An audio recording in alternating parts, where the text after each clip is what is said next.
खमास। खमास के समय सभी मंगल कार्य बंद कर दिए जाते हैं।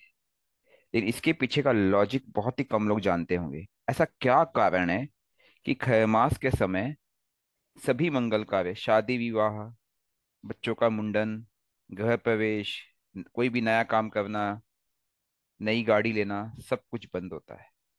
नए व्यापार का स्टार्ट करना, कुछ तो लॉजिक होगा इसके पीछे। ऋषि मुनि बहुत ही तत्वदर्शी थे, और उन्होंने जो कुछ भी बनाया है, जो सिस्टम बना है, वो सब वैज्ञानिक है।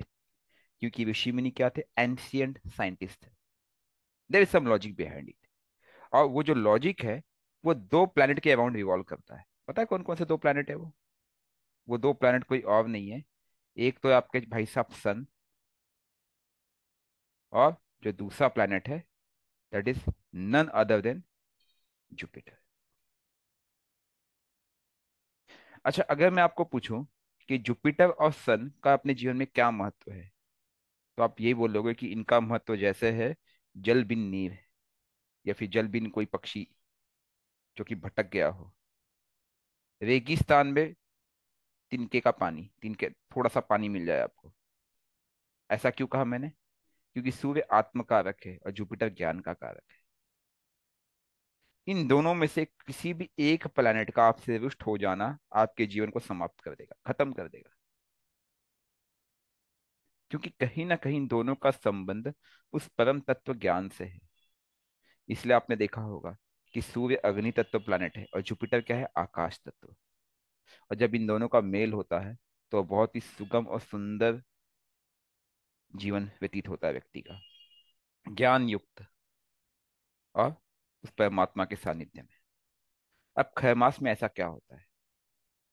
हमें एक चीज समझना होगा कि जब हम प्लानिटरी पोजीशन की बात करते हैं, तो हमारे पास कुल 12 राशियां हैं। कौन कौन सी 12 राशियां हैं? मेष, इसके बाद वृषभ, फिर इसके बाद बुद्ध की राशि आती है। तो आप अगर साइकिल को देखिए, मंगल शुक्र बुध चंद्र, सूर्य बुध शुक्र मंगल गुरु, शनि, शनि गुरु। इसमें से जुपिटर के पास दो राशियां हैं, धनु राशि और मीन राशि। और काल पुरुष की कुंडली में अगर आप ध्यान से देखें, तो दोनों राशि कहाँ पड़ती है? अव्यक्त भाव में। व्यक्त अव्यक्त भाव पे मैंने काफी क्लासेस लिया, आपने देखा होगा, हमने काफी डिस्कशन किया इस पे। ये आपका जन्म स्थान है, ये आपका मृत्यु स्थान है। तो मृत्यु स्थान के बाद और जन्म स्थान के पहले जो है, वो है अव्यक्त, अर्थात आत्मा का स्थान। आत्मा मृत्यु के बाद यहाँ प्रवेश करती है। पहले कौन मिलता है? गुरु। और आत्मा जन्म के पहले किससे मिलके आती है? फिर से गुरु से मिलके आती है, और फिर माँ के गर्भ धारण करती है यहीं पे। ये लास्ट का नक्षत्र बुध का होता है, मैंने पहले ही बताया। पहला नक्षत्र केतु का होता है। केतु अर्थात बीज रूप में। अब ध्यान से समझने की कोशिश कीजिए, ये धर्म स्थान है, ये मुक्ति का स्थान है। दोनों स्थान किसको मिले? गुरु को मिले। अब ये जुपिटर के साथ ऐसा क्या होता है कि खरमास लग जाता है? जब भी गुरु का प्रभाव अल्पकालीन हो जाए, या किसी कारण से सूर्य का प्रभाव कम हो जाए, ये दोनों ही प्रभावहीन हो जाए, तब खरमास लगता है। खरमास का मतलब होता है ऐसा समय जो कि आपके लिए विपरीत हो, कोई मंगल कार्य नहीं हो सकता है। बीच में दो राशि शनि की पड़ती है, जो कि आपकी कर्म कारक है। अब थोड़ा सा भौगोलिक दृष्टि से देखते हैं कि ऐसा क्या होता है। आपको पता है कि सूर्य अपना एक रिवॉल्यूशन कर रहा है, कंटिन्यूस चल रहा है। ये हमारी पृथ्वी है, और कहीं ना कहीं जुपिटर है। अगर आप अर्थ को स्टेशनरी माने, तो आप ये देखेंगे कि अर्थ के चारों तरफ प्लैनेट कहीं ना कहीं घूम रहे होंगे, मतलब पोजिशनिंग के पॉइंट ऑफ व्यू से। और वही आपकी बर्थ चार्ट बनता है, वही आपका बर्थ चार्ट बनता है। तो अर्थ के चारों तरफ कुल 12 राशियां हैं। उसमें से तो गुरु की जो दो राशियां हैं, वो कौन कौन सी है? सैजिटेरियस और पाइसिस, अर्थात धनु और मीन। जब सूर्य इन दो राशि में प्रवेश करता है, जब कभी सूर्य इन दो राशि में प्रवेश करता है, तब लगता है Kharmas. This is the actual logic. जब भी यहाँ के 30 दिन और यहाँ के 30 दिन कोई मंगल कार्य नहीं हो सकते। इस समय सूर्य कहाँ पे है? इस समय सूर्य चल रहा है पाइसिस में। कुछ महीने पहले सूर्य कहाँ पे था? सैजिटेरियस में, अर्थात धनु में। अर्थात अव्यक्त की दो राशि, पहले धर्म का क्षीण हुआ, अब क्या हुआ? आपके मुक्ति का क्षीण हुआ। यहाँ पे आप कोई भी मंगल कार्य नहीं कर सकते हो। कुछ भी कर लो, कुछ भी नहीं कर सकते। क्यों? आप विवाह करोगे, क्या होगा पता है? मुक्ति का स्थान है यहाँ पे, सूर्य ने प्रवेश किया है। अच्छा, सूर्य की खासियत है, सूर्य में एक तपन है, एक ऊर्जा है और सूर्य की खुद की ग्रेविटी है। सूर्य की ग्रेविटी लगभग 240 मीटर पर सेकंड स्क्वायर है। जुपिटर की ग्रेविटी लगभग 24.79 मीटर पर सेकंड स्क्वायर है। अब मैं ये मान लूं कि सूर्य, मैं यहाँ पे प्लेनेट की बात नहीं कर रहा हूँ, मैं यहाँ पे राशि की बात कर रहा हूँ। जुपिटर हो सकता है कहीं भी अलग अलग जगह पे हो उस समय।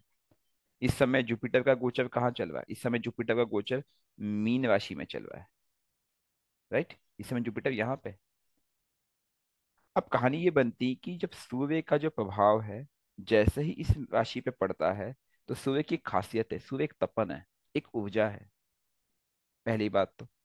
और आत्मकारक है। जुपिटर ज्ञान है।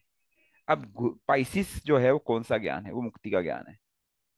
वो एक आध्यात्मिक शक्ति है जो इनिशिएशन के जस्ट पहले है। वो एक ट्रांसफॉर्मेशन का ज्ञान है, लेकिन कौन सा ट्रांसफॉर्मेशन?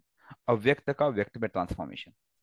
और यहाँ पे जब अ, आपका सूर्य था, तो ये कौन सा ज्ञान था? ये भी एक ट्रांसफॉर्मेशन का ज्ञान था, लेकिन ये व्यक्त से अव्यक्त का ट्रांसफॉर्मेशन था। तो उसने एक ऊर्जा दी सॉरी। अब उस ऊर्जा का प्रभाव जब इन राशि पे पड़ा, तो इस राशि का जो स्वभाव है वो कंट्रोल से बाहर चला गया। कंट्रोल से बाहर का मतलब है कि उसका खुद का स्वभाव कंट्रोल में नहीं रहा, पहली बात। दूसरी बात, अगर ऐसे मंगल कार्य किए जाए तो व्यक्ति, जुपिटर और, अब मंगल कार्य हम भौतिक कार्य की बात कर रहे हैं, राइट? वैसे तो नॉर्थ इंडिया में देखा जाए तो इस समय हवन इत्यादि ये सब चीजें भी निषेध बताई जाती है। धार्मिक कार्य भी निषेध बताया जाता है, क्योंकि सूर्य की ग्रेविटी, सूर्य का ग्रेविटेशनल पुश या पुल, खास करके पुल ही होगा वो, जब भी जुपिटर के राशि के ग्रेविटी, राशि के प्रभाव में घुसता है, तो वो क्या होता है पता है? दोनों डिसमिंगल हो जाते हैं। जबकि दोनों ज्ञान, दोनों कहीं ना कहीं एक ऊर्जा है। और उसका इम्पैक्ट कहाँ पड़ेगा? उसका इम्पैक्ट आपके बाकी भौतिक जीवन में पड़ता है। एक चीज हमें समझने की जरूरत है कि जुपिटर बहुत ही बड़ा है। जुपिटर के अंदर भी खोखलापन है, उसके अंदर भी हीलियम जैसे गैसेस है, बहुत ऊर्जा है। अगर जुपिटर का साइज और बड़ा होता तो वो भी दूसरा सूर्य कहलाता। इतनी ऊर्जा है उसके अंदर। आपको ये भी पता है कि जुपिटर के ऊपर अनगिनत विस्फोट होते रहते हैं। कई लोग उसमें तर्क देते हैं ग्रेविटी का, कई लोग तर्क देते हैं उसके अंदर की ऊर्जा का। राइट, क्योंकि आने वाले जो भी उल्का पिंड है उनको अपनी तरफ खींच लेता है, आकर्षित कर लेता है। अब खलमास लगा हुआ है। एज्यूम करो कोई इसमें मंगल कार्य करता, विवाह करता है, तो उसका झुकाव कहाँ होगा? उस आध्यात्मिकता की तरफ होगा। एक तरफ से तो पॉजिटिव है, लेकिन दूसरी तरफ से उसका जो गुरु है वो भी कहीं ना कहीं कंट्रोल फॉर्म में नहीं होगा।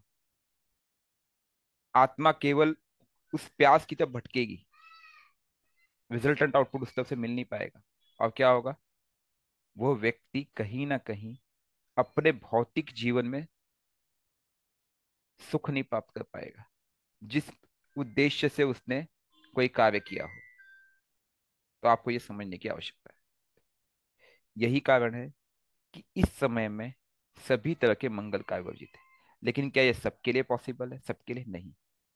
अगर आपका जुपिटर, अगर आपका जुपिटर अकारक है, अकारक का मतलब है आपके जुपिटर अकारक है, उसकी दशा चल रही है।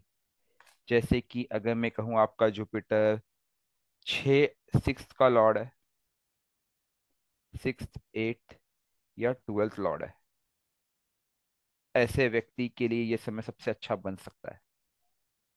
हाँ, इसमें भी उसको एस्ट्रोलॉजिकल परामर्श लेने की आवश्यकता है, बिल्कुल आवश्यकता है। मैं इसमें तो कोई शक और संशय की बात ही नहीं है। लेकिन ऑन एन एवरेज जुपिटर ज्ञान का कारक है। अगर ज्ञान ही नहीं होगा, अगर जुपिटर अकारक भी हुआ तब भी आपको ज्ञान देता है, पता है आपको?